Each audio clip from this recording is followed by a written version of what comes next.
Justice Rabindranath Shamanto, Justice Raghunath Ray, Justice Pradipta Ray, Justice Alok Chakraborty, Justice Raghunath Bagh, Justice Raja Basu Chaudhary, Shamiji, Justice Sengupta, Mr. Chakraborty. Very good evening to all of you over here, my guests and everybody who are present. A very good evening. I am an odd man out over here because I never had the opportunity to meet Justice Dilip Kumar Basu in person.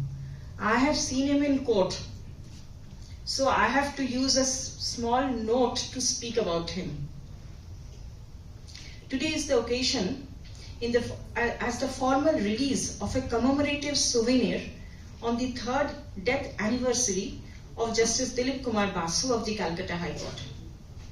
Justice Basu, as I have read and I have heard from everybody around, was a man who was a visionary, far ahead of the times. He was a ray of hope to the weak, the needy, less privileged, and the downtrodden. Having a heart of love, warmth, compassion, empathy, and an undying will to serve the people. I have visited his courtroom on a number of occasions and I have found it to be full to its brim. He treated everybody alike, but I would say he was a bit soft towards the juniors.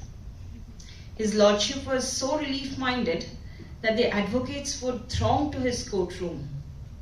I have seen him dealing with education matters mostly, and he would not leave the matter till complete relief is given to the litigants. His lordship knew, and we all know, that after the order is passed, for getting the direction complied, an application for contempt is required to be moved. But his lordship, he would fix up a specific time schedule within which the order is required to be complied and made sure that in the same proceeding, the order is executed. So it saved the litigant to come up further with an application for contempt. This saved some expenses and certainly the precious time. I found his lordship was extremely firm in his decision-making process, and that is why the authorities, more often than not, complied the direction passed by the court to avoid further legal complications. His lordship's idea of providing complete justice led him to write a letter to the Honorable Supreme Court, which later was treated as a public interest litigation, and thereafter what happened is history. The judgment delivered by the Supreme Court, commonly known as the D.K. Basu judgment, way back in the year 1997, is still followed today. His lordship could identify the loopholes in the criminal procedural law, and for providing complete remedy, he sought for intervention of the Honorable Supreme Court. He could appreciate and realize that the procedures following arrest, detention, and interrogation of a person at the hands of a police officer was not a foolproof one. His lordship could feel the necessity to fill up the gaps in the said procedure, and as such he wrote that letter to the Honorable Supreme Court. Such was his concerns for the people that he could feel that the judiciary should step in to prevent atrocities at the hands of the police officers when a person is arrested. This shows how we fought for the civil rights and remedies.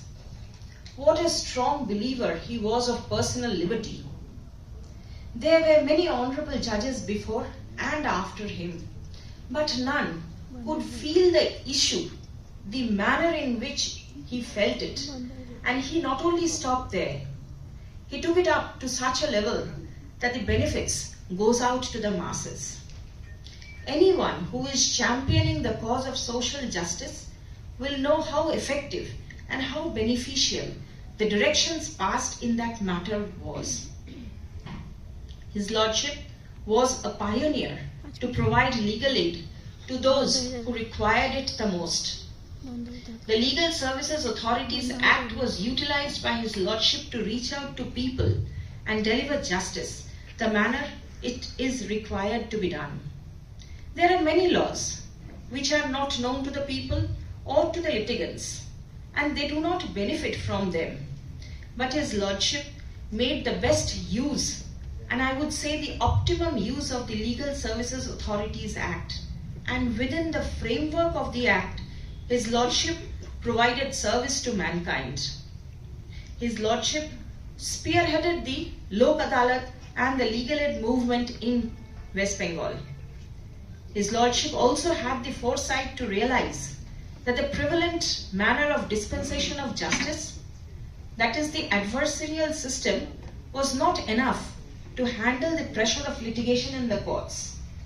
His Lordship was not only vocal, but also convinced people to avail the alternative disputes redressal mechanisms to put an end to litigation before the court. This in turn reduced quite a lot of workload which the judges, starting from the lowest rung till the Supreme Court level, are grappling to handle. The other project of His Lordship, I Am Not Alone, also gives an insight about the man he was.